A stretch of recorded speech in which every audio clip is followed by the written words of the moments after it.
Assassin's Creed 3 explores many of colonial America's greatest historical moments. But like previous games in the series, what makes it special is that it digs deeper than simple recreation. It explores themes that resonate outside of the historical context. As Connor, the Native American star of the game, let's see what you got, rebel. You hear the convincing words of the men you've assumed represent the wrong side of morality, and must wonder, are the concepts of good and bad so absolute after all? Connor's dilemma is one of the past. In the present day, series constant Desmond Miles plays his own role in history. His portions are even more fleshed out than before, allowing him to exercise his assassin skills. The game draws parallels between his story and Connor's, and by the end, forces you to consider an unpleasant truth about the nature of humanity. We have an entire army of our own, merely awaiting the order to take up arms. Then you must call upon them. It takes time to reach that conclusion, or indeed to see Assassin's Creed 3 at its best. The opening hours are unexpectedly slow as you discover that this is a different kind of Assassin's Creed. It's no less joyous once the stops are pulled out, but the game takes its time to establish tone and backstory before it lets you loose. But put in overall context, you will grow to appreciate that the game took its time to establish its characters and to drop an early narrative surprise. Glad you're back.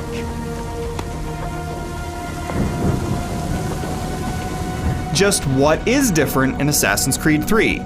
Well, the parkour has changed for starters. The control scheme is simpler, but it allows Connor to bound from tree to tree just as brilliantly as he can scale walls and leap across roofs. It takes some time to get accustomed to the rhythms of tree jumping, which can be rather unpredictable. There are those moments that slow you down. You might not be positioned quite right, or you could accidentally leap into a leaf pile below. But when things come together, it's a joy to soar through the forest canopy.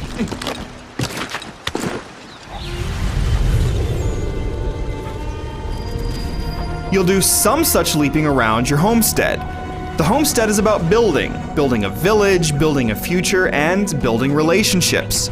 By performing related missions, you befriend craftspeople, gatherers, and more, all of whom might find a place on the homestead.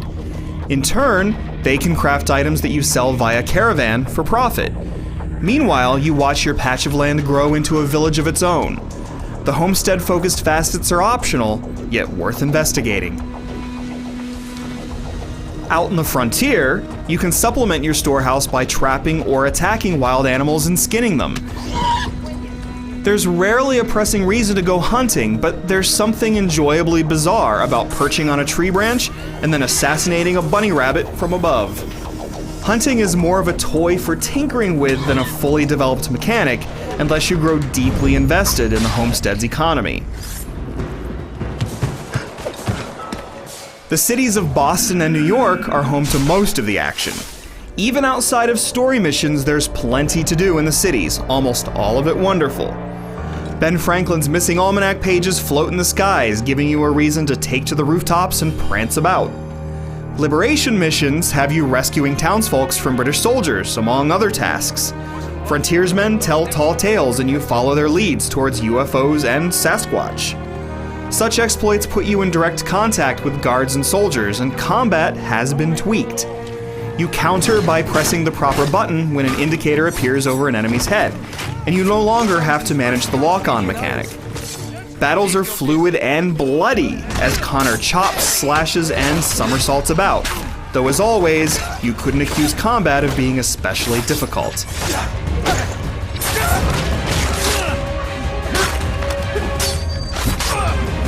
There are chances to go stealthy too, and Connor crouches automatically in tall grass and can even press against corners and peek around. There are some stealth inconsistencies though, as well as some parkour troubles, especially when climbing cliffs. But the inconsistencies run deeper than these little inconveniences.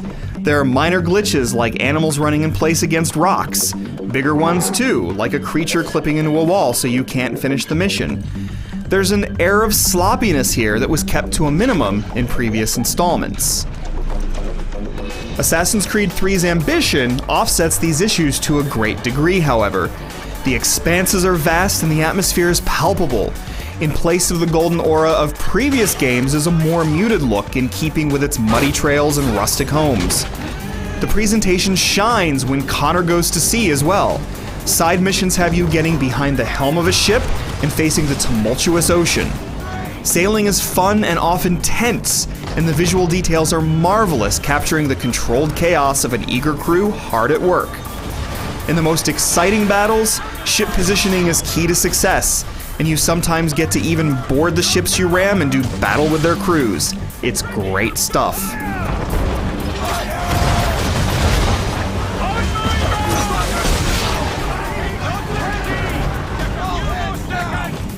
The multiplayer first introduced in Assassin's Creed Brotherhood makes a return, and with it, the rising tensions and brutal release of assassinating other players while simultaneously avoiding the watchful eyes of your opponents. There are a number of modes in which to exercise your skill, but in most cases, the goal is to blend into the crowds and avoid your assassins, even as you seek your own target. There's great satisfaction in pulling off a silent kill, though less satisfaction in perusing the game's progression system. You can purchase new skills and perks using in-game currency, or you can use real money to do it. Given the huge array of gameplay and cosmetic upgrades, it comes across as an uncomfortable cash grab. Tired of it. The cryptic warning. This scrappy sequel isn't content to rely on past accolades. It takes narrative chances, thematically meshing the past and the present so that each story is stronger for it. More importantly, Assassin's Creed 3 embraces the adventurous spirit of the American colonists and their quest for independence. The French are coming!